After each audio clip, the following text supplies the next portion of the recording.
Ja, vi skal börja kväll i bön. Herre, vi tackar dig för att vi kan vara efter her. Vi ber dig om att signa den här bibeltøyman. Og en jøk noen gang, Herre, jøk noen tøyt øyre bare år. Og ber deg at du skal føre deg til å gjøre det. Til øynekvann som her, og alt som høyre rundt om landet som sitter lusta. Be om tøyna sikning. Og i Herrens Jesus døra bare navnet. Amen. Ja, vi er kommet så til 25. kapittel og i og Mosebok. Og her er sin kapittel, iveskriften i denne kapittelen, fire skipaner om gaver til halvdømen, om sottmalaørskjene, om synesbreabåret, om ljøsestekan. Det som Herren nå sier om Moses, det er at han skal gjøre, Moses ferdig ned av fjallet. Moses oppe i fjallet nå, og her åpenberer Herren dette fyren som du kommer, og Josua i tjåen. Og han sier vi igjen at jeg alle må komme nye til dykkere av byggva tjadikken. Her er noe helt særlig som henter her i øymørsen. Som omgang det hent over noe som akkurat på hentet måten. Det er helt fantastisk å lese om det som Moses og Israels folk opplevde i øymørsen. Han sier, vi skal lese vers 8, at han har sagt til Moses om at folket skal komme, han avhøyden at folket skal komme til Moses ved gaven, så det lese gaver, og han sier så alt det som det skulle komme vi. Det stender her godt silver, kåpar, blått, purpurrett og skarlagsrett hegg, og så framveis. Alt det som skulle brukes til halvdømen, eller tabernaklet, og alt det som tilhørte tabernaklet. Og så sier han i vers 8, vi skal lese vers 8 i 25. kapitlet. Tøyr skulle gjøre mer halvdøm, så skal jeg byggva mittlendår. Her er nattelig å komme nye byggva til Israelsfolk. På en helt særlig måte. Han her til hever han bare åpenbæra seg, for ønsker å komme ånden, og visse og åpenbæra tøymon at det er som har skapt alt, det er som har skapt tøymon, det er som man så ser i Jakob første Mosebok. Men nå, og han sier jo Abraham at jeg vil utvalgt det, og det er folk som kommer ut her. Og for at tikkene skal, og en større profeter komme og innenfor tøyene, og nå generelt sett dette her i versk ved Israelsfolk, at Israelsfolk har valgt ut til noe særlig. Det er det som han nå sier ved Moses, om å gjøre et tabernakel, et kjalt, et stort kjalt. Og så skal vi lese vers 22. Ja, jeg må først forklare om det som stender frem undan vers 22. Han er kommet her til at sier noen hvordan ørsken, han skal gjøre noen ørsk som skal standa inn i tabernaklen. Og han har sagt om hvordan ørsken skal gjøres, hvordan støtten skal være, og skal gjøre låkørskene. Og låkje kallar han nøyestølen. Og av låkje skulle han sette tvær kirupar, og en endan, da skulle være av låkje noen avfaste ved låkje. Og så skal vi lese vers 22. Her skal jeg komme av fund vid det. Ur romen iver nøyestølen, mittlen kiruparna boar, og av vittnesbord av ørskene. Heiane skal jeg tala vid det. Hver fer sendt til ved boven til Østlandsmenn. Og det var det som hendte i hese romen som ble gjort, som kallades det aller høyligste av tempelen, inni det aller høyligste. Her stod ørsken. Her skulle hun setas. Og etter låset skulle legges av. talvene skulle legges ned ui her, og så skulle Moses være inn her til Herren tala i via. Og han hørte røtten av god inn i rommen. Og det ikke bare til, men god sæt oppi ive kerupen og tala i Moses. Og tar tala av sammen akkurat som menn tala sammen. Moses var en helt særlig mævor i Guds atlan. Og det stender et vers i salmen i gamle som heter Salmer Fors. Her stender hettar det anna verset i Salmer Fors. Her stender lusta etter to hiri Israels, to i løyer Josef som fylgje, to som sitter oppi i kerupenom, åpenbæra til ord.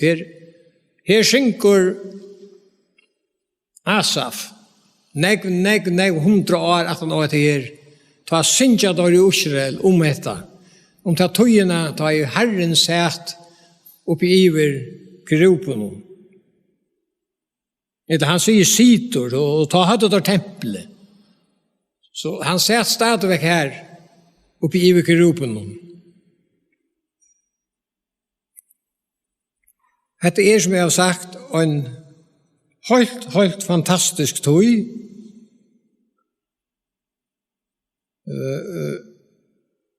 Og et annet vers som vi skal lese sammen til Salme 124.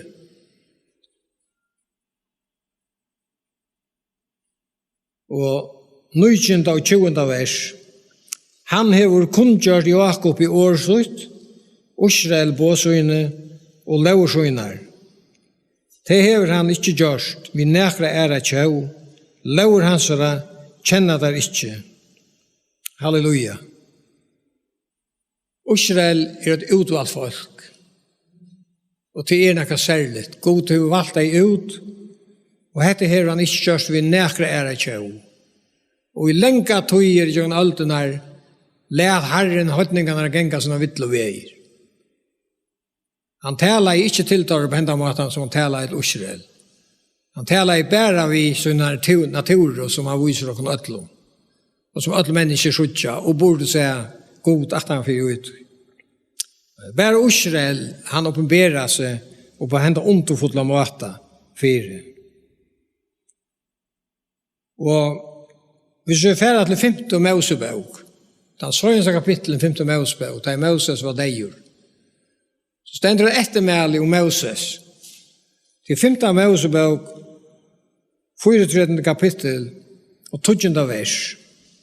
Her stender det her, men ikke stod atter opp i Israel nekra profeter som Moses, han Herren omgjeks andlig til andlig. Ta i hoksa ver at tekjene og undrene i Herren sendt han a gjer i Egyptaland. Vi fara og alla tænare hansar, og alt land hansar, og allan hinne veldige mått i Moses vuste, og at hinne stauru, rævelig og versk, han gjør det fri eion alls Israels. At det ettermæle som Moses fikk, og til at han få hette her, hese bøyene, om å gjøre dette tabernaklet. Det dette må være så, og tog var det øysene at Israel fikk hese her spesielle lauer, og alle så bøyene, om rannsam, og alt det som vi leser i Moseboken. Det var tog at god var det middelendøra. Vi da sier, sånn som kvalt, så vi at Herren, hvordan høylaver han hvordan han ikke tåler mennesker. Han sier vidt deg at han var på fjallen, han var kommet ned av sine fjall, og her stod alt i honom røyke. Og han sier med Moses at folk måtte ikke komme fram og nema vid fjallet. Det han som nem i fjallet, om det som var mennesker og dyr som måtte dødja. Jeg tror ikke at vi høyre løyken i året gods, og vi så ikke hettar, og vi nødja testament i øysene. Og i det da man ikke folk, da man øyler vel snakke om God en nøye God, han en gode God. Han vil mennesken det beste. Ja, det vet at han Men jeg bender for at han ikke akkurat så løy som mennesker helt forstand at han Han akkurat den samme God. Hebreerbrevet sier at han en øyende eldor, og vi skal lese 8 vers som Paulus skriver til Timotheus. Det stender i 1. Timotheus brevet 16. vers. Han som øyne hever av deilig løyka, som bor i ljøse, som øyne kan komme til. Han som øyne menneske hever seg, eller kan suttja. Hånden til høyre og ævet og vald. Amen. Hette han god, og tog måtte alt dette her til. Vi øtlene som suttja i Moseboken. Det har vi diskutert i det om hest tingene. Jeg har sett og skrive bløven om det her.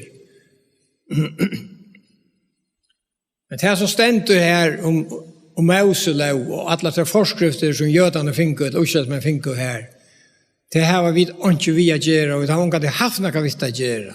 Det er ikke givet til høytningene. Det har vært givet til Israelsmenn. På grunn av at God kom ned til Israelsmenn, og skulle bygge hva tjata. Og her skulle det være en veldig respekt. Og det skulle være så rønt, og alt måtte gjøres nøyaktige, så det som Herren ville ha det å være. Tog var det.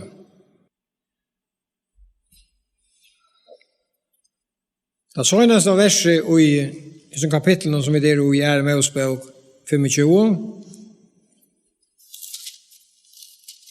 det sier nettopp etter her, det 14. verset.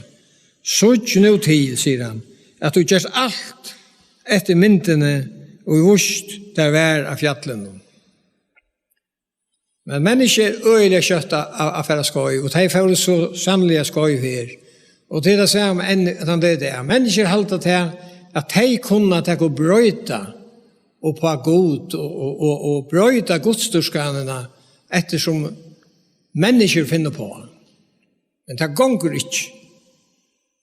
Alt såret, og jeg legger til som skal øyde seg over kristendom, til man blandar menneskens versk på i. Og det spittler alt, som øyne tog til øyne for. Det er som at høyre det klare mjølkene, Guds år nere i øyne dittel, som det gjørs til fyrretøyene og kunne, og den døylige mjølken. Men så kunne det hende seg at kikven litt bøyene i hånd, trakka i så nere og latte og spilte i alle mjølkene. Og så da kjør onker samme lukna til vi, de mennesker, først det var veie, det rette, og så blanda de mennesker versker på i, og legger alt, og alt blir en spittla, som ikke kan drekkes, og brukes til næka.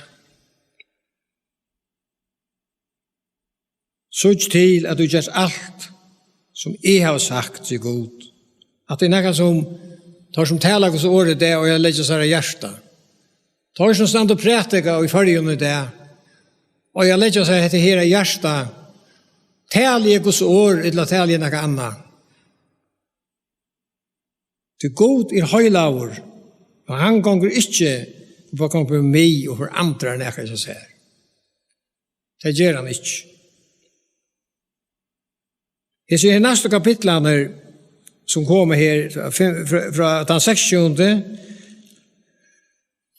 og 16., 8. og 29., 13. og 21. kapitlen. Her kunne vi så lese om alt det her som Moses fikk å vite om hvordan Jesu halvdjedomene skulle gjøres, og alt det som de skulle bruke her i prestatjenesten. Da leser vi det her kapitlet nå.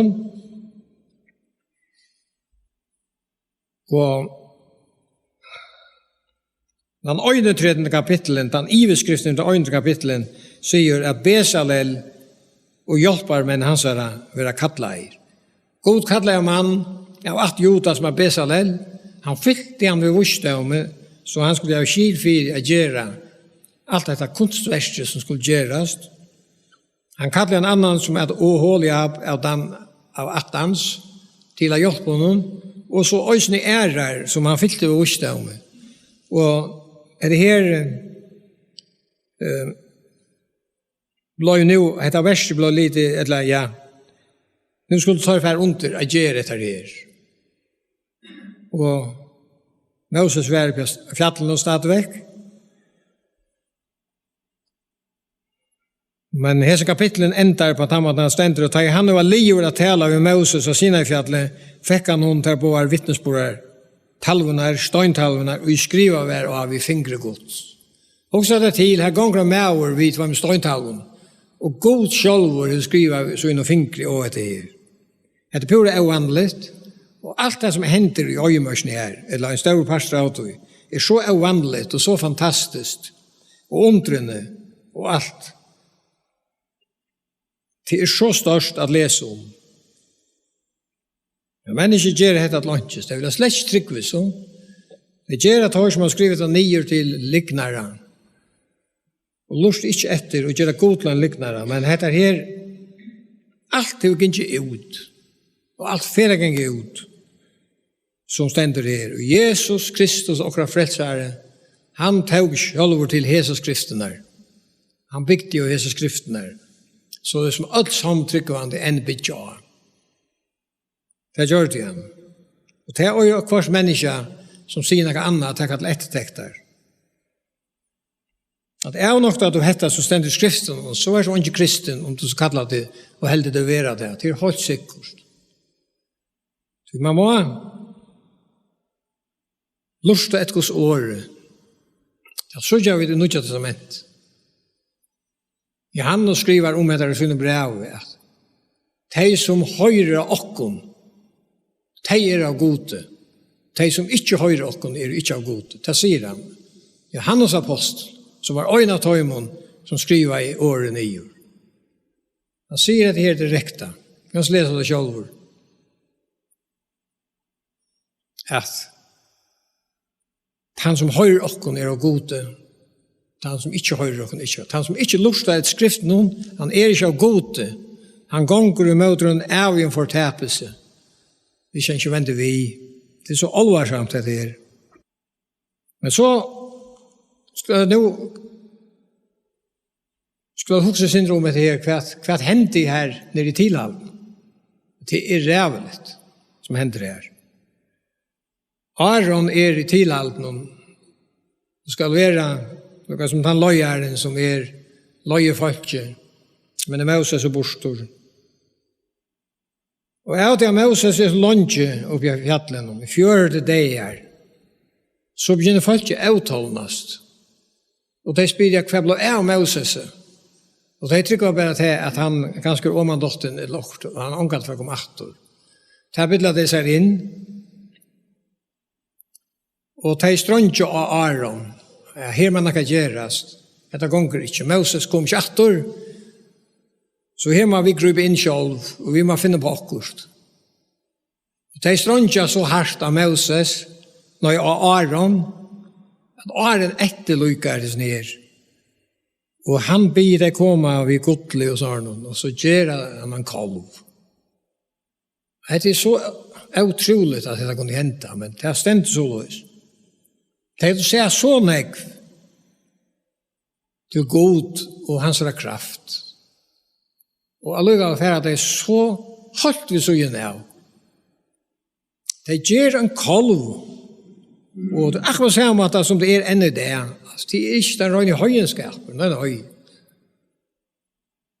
Akkurat som det er øyne. Kristendommer vil blanda over på i anna som ikke er nekka ved skriften eller gjør. Og så er det øyne her. De gjør den kolven, og så hittar de på kolven og sier, hetta er goder tøyen, som løtte de ut i Egyptaland. Hetta var goderen, en som kolveren, som stod her. Og Aaron, da han sa hetta, røste han et altar, som kolven, og la kunngjøre, og i morgen vil høgt ut for Herren. Det er høgt ut for Herren, godet, han som hei åpenberas for dem.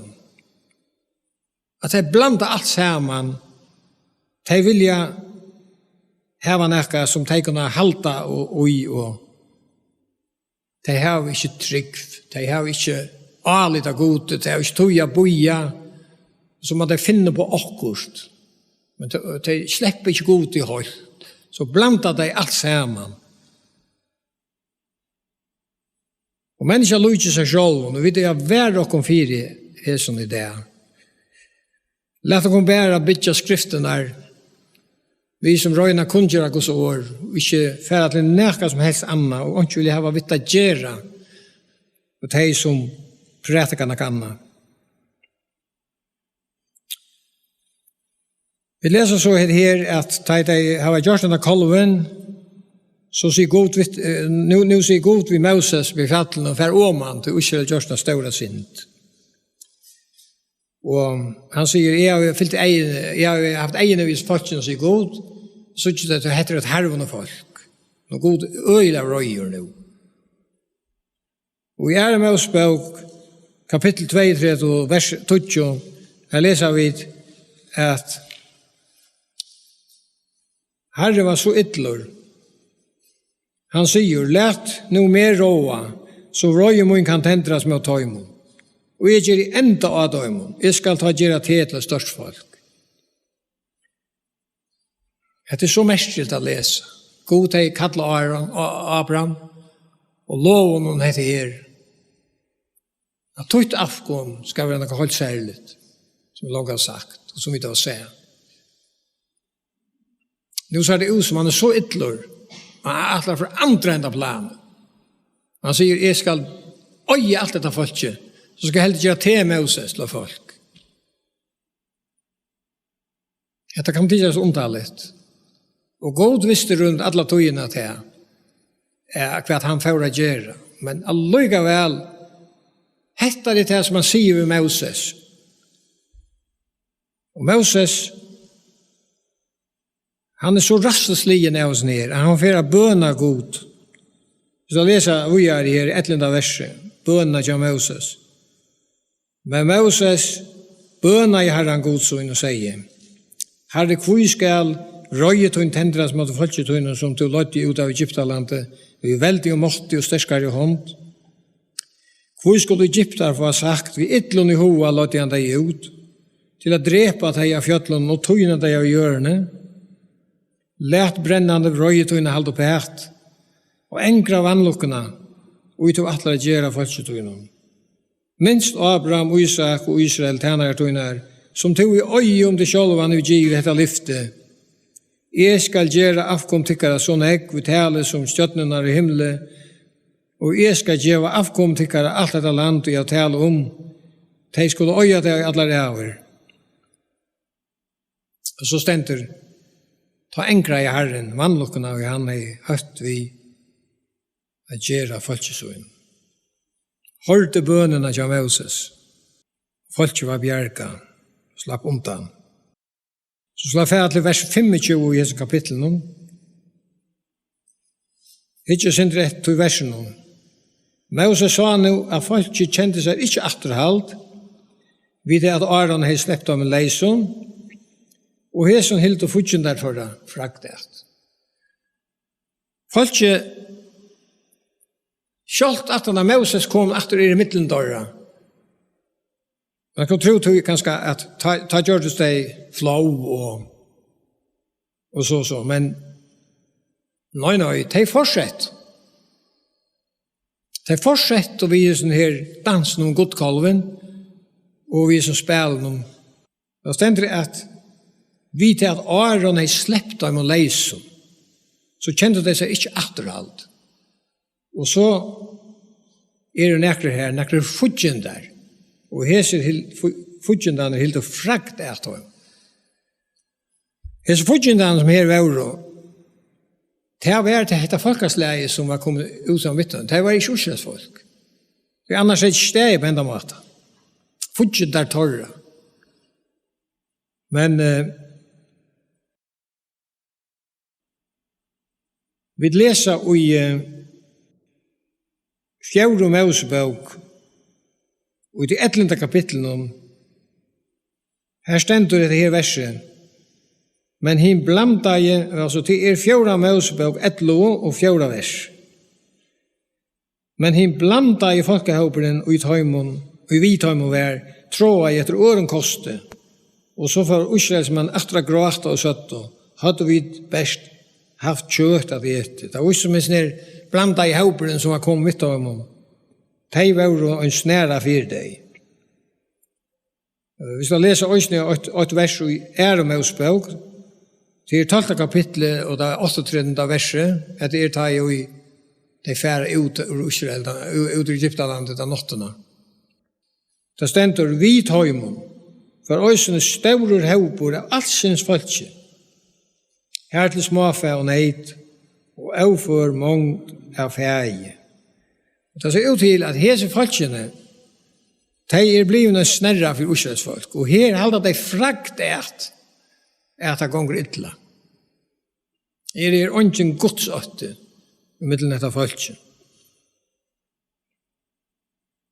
Og det stender om Moses får her, og han får til inngang til halsens og sier, hvort han i parst i herren, han kom her. Og det stender om at alle levittene sjåna av sammen om han. Og han sier, bindet svør,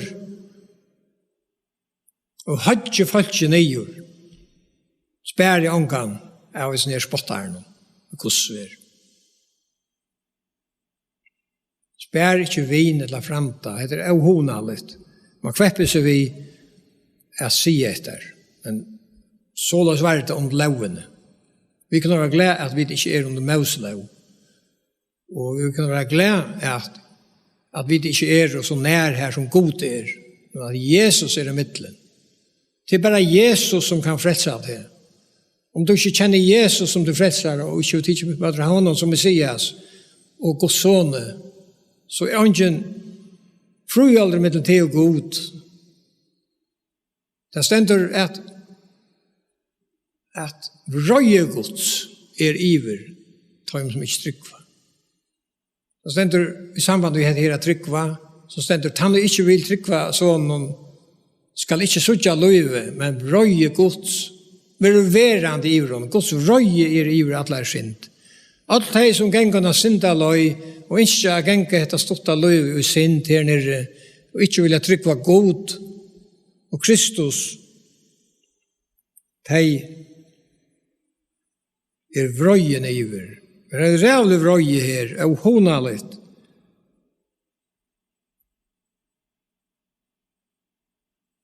Ta døy 3000 menn av Israel han det. Vegna hese syndene.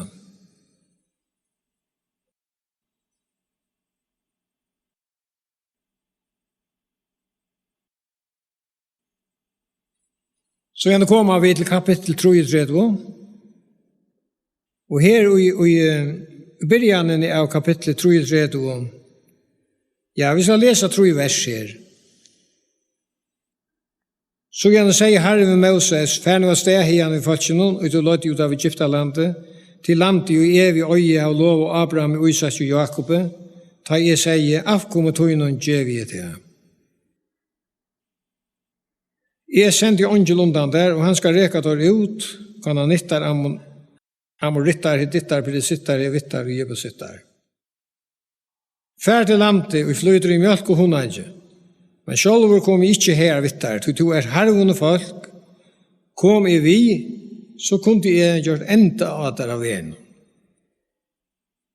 Så nu, det ser ut her som at alt dette gulven er som planeren, som god er atla vid tabernaklen, og som Moses akkurat er vil finne alle disse forskriftene om, til at god skulle komme ned og bygge til Israelsfolket. Og god er så ytler nå, at han sier, jeg kom ikke vidt til. Han skulle sende en angel. Men selv kom han ikke vidt av ham. Hvis han kom og var i middelfolket som han er atla, så var det bare til, så ødde han det bøyna vi i. Atter her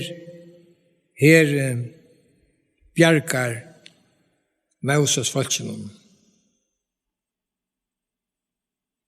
Vi leser i 12. kapitlet, i 12. verset, i 13. kapitlet, det sa vi, Moses sier Herren, du sier jo vimme, for her er vi som folket, men du vil ikke lete meg vite hvordan du atler senda vimmer, Og korsen har du sagt, jeg kjenner det ved navnet, og du har funnet nøye for egen munnen.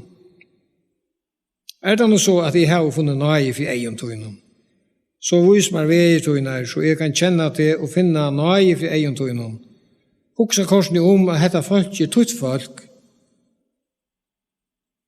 Han sværer jeg, det vil si god sværer jeg. Skal jeg ta selv og komme vidt der og løye det til kvilo? Ta sier Moses, vi han, kjemur du ikke sjálfur vi, så let okkur ikke færa hian.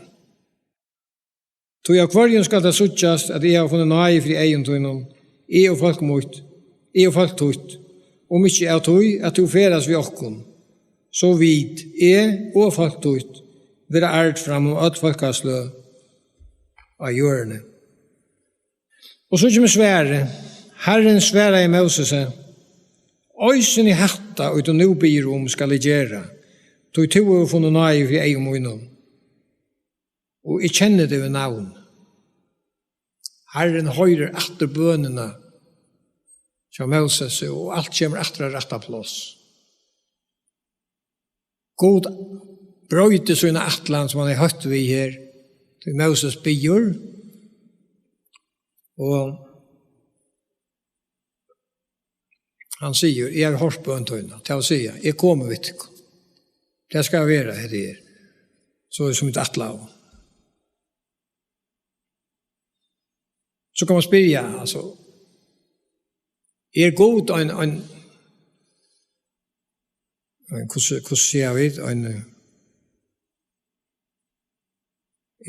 god, så sier han åkt i det og et annet morgen. Han vinkloster? Han en vinkleskolter? Nei, det han ikke.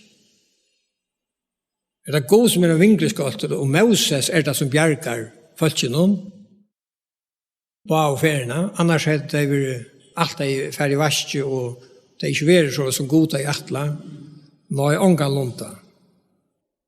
God ikke avhengig av nøkron mennesker, han har ikke bjøst Moses til det her.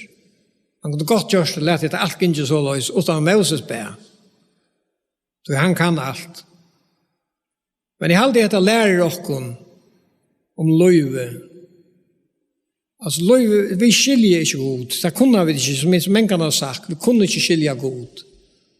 Han alltid være og alltid være. Han ikke til skilja. Han kjenner endan i byrjanene. Og han gjør det som han vil. Men han har gjort det så løs at det er mulig ikke åkken å komme opp høy her.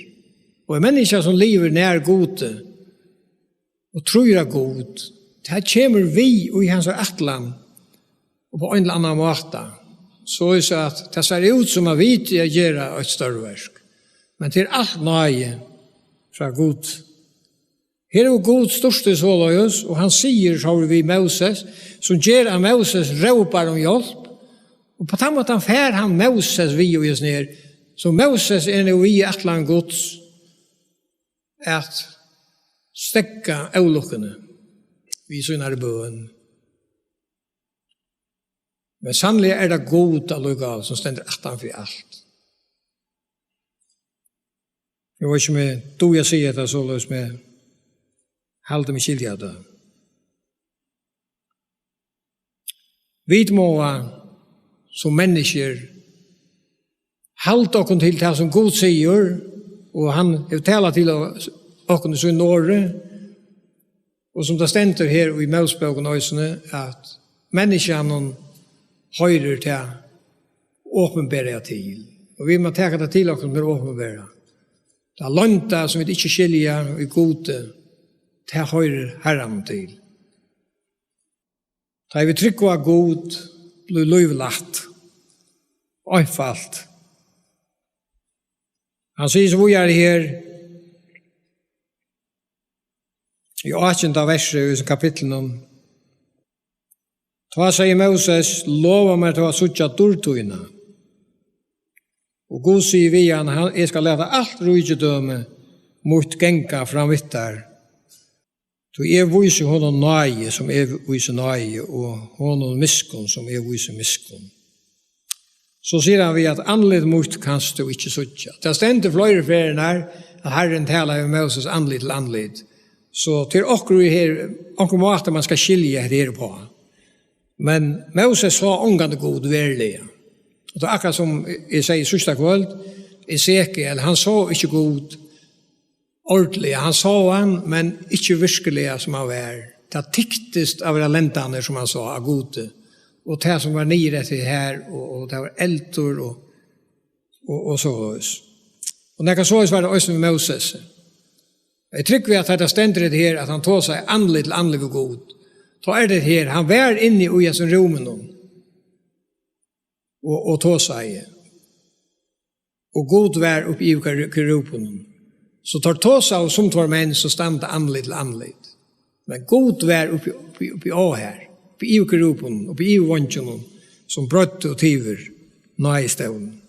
Her som Moses satt i romen, et eller støvn. Og han sier at andelig må kan ikke sutja, og så sier han, det 21. verset sier, så sier Herren, her tatt tjamar stavur, start her av kletten om, ta jeg så dårlig moin for fram vi, skal jeg leta til standa her i kluftene, i kletten om, og jeg skal halda hånd moina fire til, men jeg færre fram vi, så skal jeg teka hånden av bostor, så du kan sutja med attanfra, men andelig mot kan ånden sutja. Jeg kom at atter til kletten, Kristus, og en veldig gav mynd av kletten om Kristus. Og i Kristus det akkurat så som vi standa, og gjør noen øtnar vekkere her, vi ikke hadde kunnet steg av foten om, at du kunne si at det var så sterske vinter, at det var overmøvelig til steg av foten om. Og ta bjergaren, ta kluften, vi slipper ujena kluft, og her standa vi pura trygg, med stormen løygar ui. Her stod Moses henta deg inn i kluftene, med en Herren for bo i. Så gjerne kommer vi til litt her, at den 24. kapitlen begynner vi at han er nødgjøst øyntallene. Han gav honom tver nødgjøst halver, eller be han gjøre tver nødgjøst halver, og for han ned fra fjallet, og han sier vi han, det skal være ønsomadler. Moses var så ønsomadler ned av fjallet. Og han enten skal lukke å si at det som leser det her som han sier vi han her. Kapittel 4, 6. Og Herren gikk fram vid honom og røpte, Herren, Herren, miskunnsamer og nøye vår god, lenk mauer og ryker i miskunn og trofeste. Som går med nøye tusen mannamenn, som firegjøver misker, lovbrott og synd, men alls ikke leter en sek av avstraffa igjen. Som straffar misker fedre av bøtten, og badna bøtten, ja, av bøtten, badna, og av bøtten torra oppator. Da skunda i Moses her og kastet seg til gjerrar og tilbya. Her talar Herren av som fjallen, her som han har givet Moses at lese strong og lov, men her tåsar han om nøyen av ossen. Han sier at det er miskunnsamer og nøyer og lengt mauer. Han er ikke bare en øyende eldre. Han er miskunnsamer, han er gauer vi alle mennesker, til han vust, vi deg han om Jesus Kristus, altså det er sånne for oss.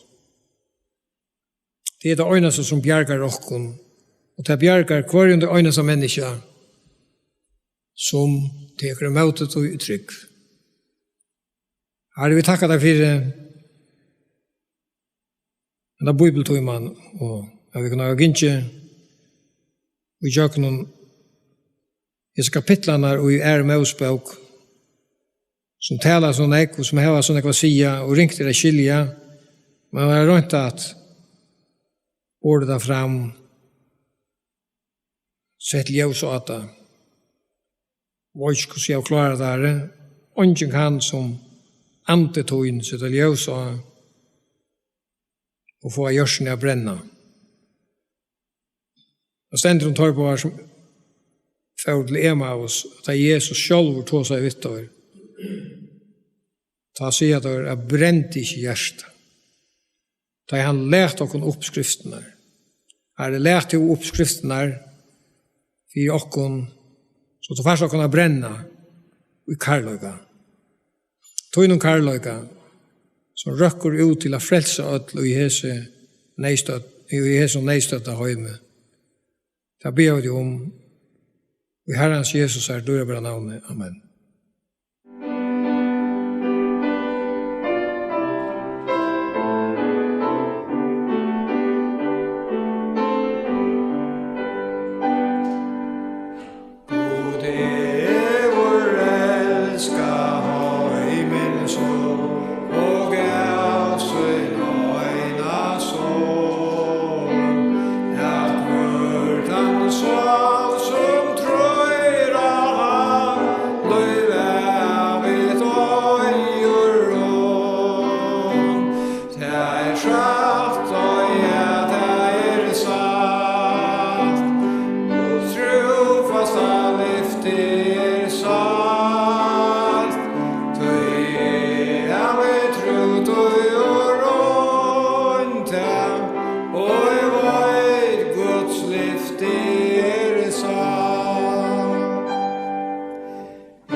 Det